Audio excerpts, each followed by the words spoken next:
to imagine a hot Malaysian weather with sweltering temperatures consistently topping 30 degrees plus humidity without air conditioning. As citizens of a modern world, perhaps we would have become spoiled in our expectations of daily amenities, and this could got us thinking who was the genius that invented the modern day air conditioning unit. During ancient times, many wealthy people used man-powered fans and came up with other primitive ways to keep themselves cool. However, none of these methods were long withstanding, so let's fast forward until 1758. This is when great American inventor Benjamin Franklin made the discovery that when liquid evaporates from a surface, it creates a cooling effect. Franklin made this discovery alongside chemist John Hadley. This effect is still the basis of how modern air conditioners are running today.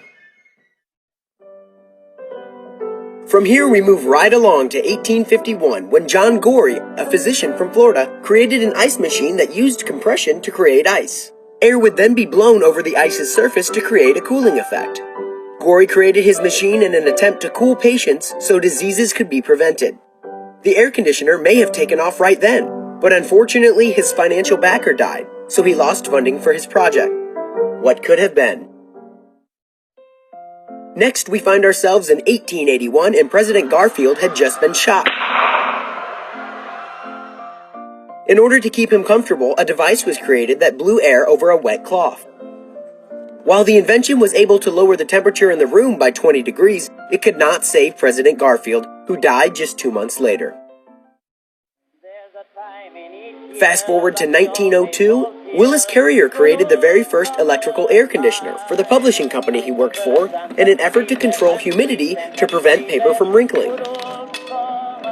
Carrier's air conditioner blew air over cold coils to cool the air temperature. He quickly realized the value of his machine and later went on to create Carrier Air Conditioning Company of America. Now we move on to 1914 when the term air conditioning becomes coined by Stuart W. Kramer.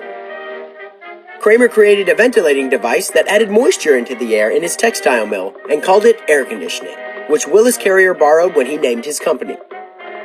During the same year, air conditioning was added to a home for the very first time. It was installed at a mansion in Minneapolis belonging to Charles Gates. The unit was massive, coming in at 7 feet tall, 6 feet wide, and 20 feet long. Interestingly, there is actually a chance the unit was never used, because no one ever lived at the residence. By 1931, the first window unit was created by H. Schultz and J.Q. Sherman. They became commercially available just 1 year later, but came with an extreme price tag. They cost anywhere between $10,000 to $50,000, which adjusted for inflation would be between $120,000 to $600,000 today.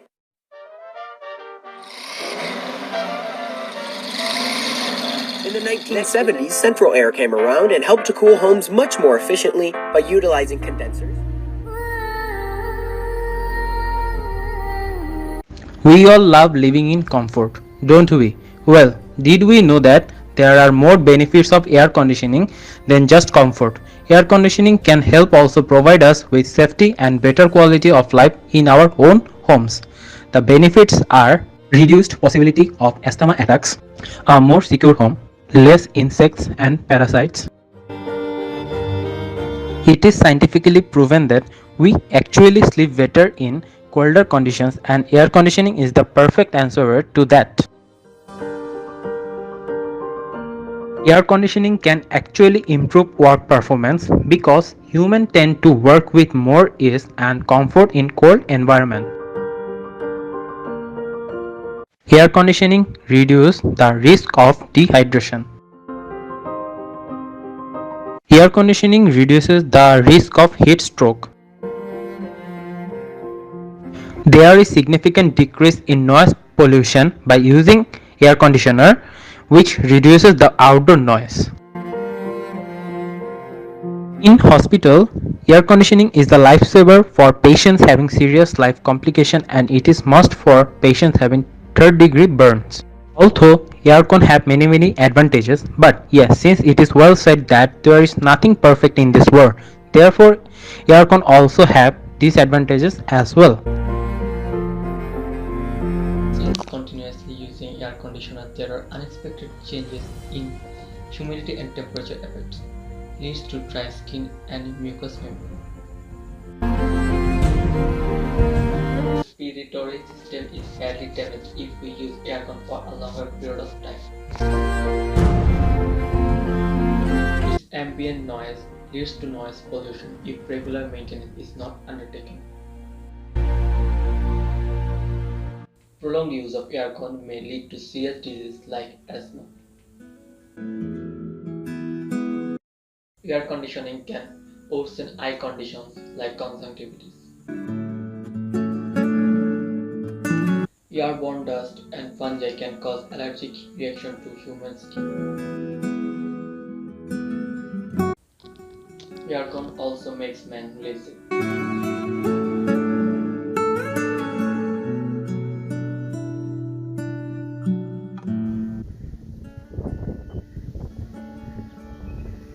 Hello friends, this is Fahad Ahmed. Now I am going to talk about the effects of aircon on our environment. Actually, I am trying to discuss about the negative effects, as air conditioning has been around for about a century, and for many people it's just used for comfort, but most people in these extremely hot conditions use this aircon. Air conditioning is said to make the environment even hotter due to its contribution to global warming.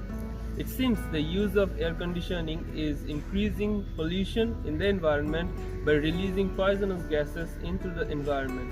These gases include the chlorofluorocarbon and hydrofluorocarbons. They have been negative impact on the environment as they are part of greenhouse gases that trap heat and lead to depletion of ozone layer. The problem is that the hotter our environment gets, the more we will be reliant on air conditioning system. In addition to the negative effects on the environment, air conditioning can also become a health hazard, especially to those that are absolutely reliant on it. With continuous use of an air conditioning system, the air filters lose a bit of their integrity and allow passage of harmful compounds from outside to your home. These can trigger allergy and in some cases even cause eye, nose and throat irritation.